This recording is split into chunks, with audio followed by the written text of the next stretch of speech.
hindi ko talaga pinangarap magpare.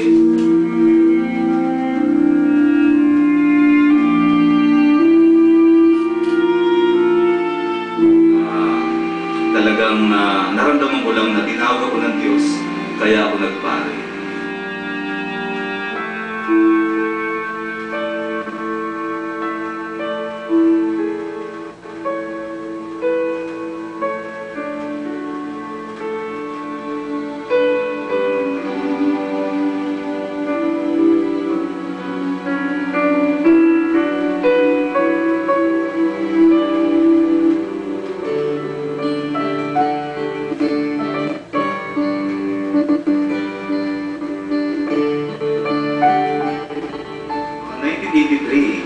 Nagkaroon ako ng panaginip, sunod-sunod na panaginip.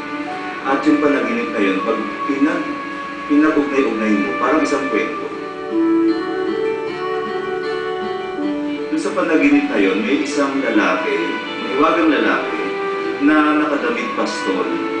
Na noong una nakita ko malungkot siya, tapos nagtatawag siya ng mga lalaki, ng mga kalalakihan. At sabi niya, napakalungkot na ng mundo ngayon. Magulo ang mundo, kailangan ng mundo ngayon ay pastol. At yun, nung una hindi ko yung pinansin. Hanggang sa naginip na naman ako, nakita ko siya. At ako na ang kanyang nais kausapin. Inipuasan ko siya pero sumunod siya sa akin. At nagkausap kami, tinanong niya ako, ikaw, gusto mo bang maging isa sa aking mga pastol? Bakit po ako? Hindi siya sumagot, humindi lang siya, at hindi na ulit siya nagpakita sa akin sa panaginip. At yun ang nagsimula ng aking pagtatanong.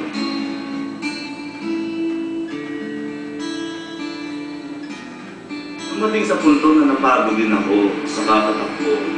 Napagod at doon ko naisipan na sumuko na sa Diyos. Isang araw nagbakasyon ako, nagpunta ako sa aming probinsya. At habang ako'y papalapit sa komunyon, sinabi ko, Panginoon, pagod na ako. Kung talagang ito'y kalooban mo na ako'y magpari, turuan mo lang ako ng dapat kong gagawin. Just tell me what to do. Bahala ka na sa akin, Panginoon.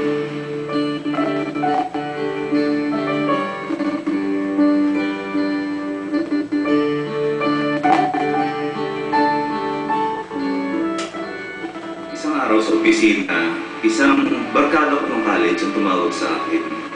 Nagpapasama sa akin sa Tagaytay. Gusto daw niyang mag-inquire sa seminaryo. Medyo weird yun kasi matagal na kami hindi nagkakausap. Tatawag siya, magpapasama sa Tagaytay sa isang seminaryo. Hindi ko naman nagkikwento sa kanya yung karanasan ko. So, sumama ako. At yun nga, nung makarating kami sa Tagaytay, nagulat ako kasi ang pangalan ng seminaryo, Tahanan ng Mabuting Pastol. Yun yung nakita ko sa panaginip ko. Isang pastol, no? Kaya sabi ko mukhang ito'y pagkilos ng Diyos. Nagdadalo ang isip ako kasi hanggang sa huling sandali, meron pa rin duda na baka iniisip ko lang, baka hindi naman talaga totoo, na ako'y tinatawag sa pagpapare. Kaya palaging andun yung duda. Hanggang sa isang araw, talagang naglilingkod na ako sa Panginoon sa simbahan. Ako ay nag-choir, nag-lector, akala ko okay na yun. Hanggang isang araw nagdadasal ako, narinig ko ang boses ng Diyos, sabi niya, ang hirap sa iyo, gusto mong maglingkod sa paraang gusto mo, at hindi sa paraang gusto ko.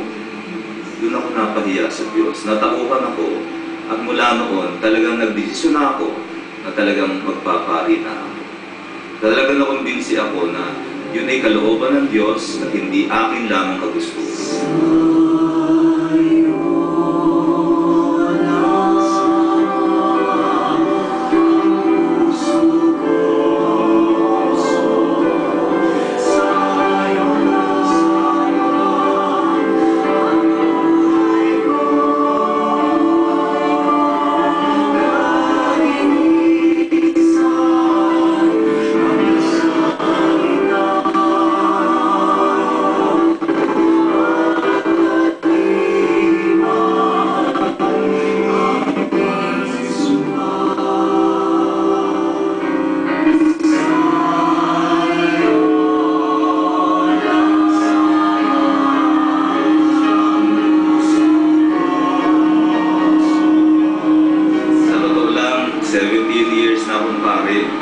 akong pinagsisihan. No?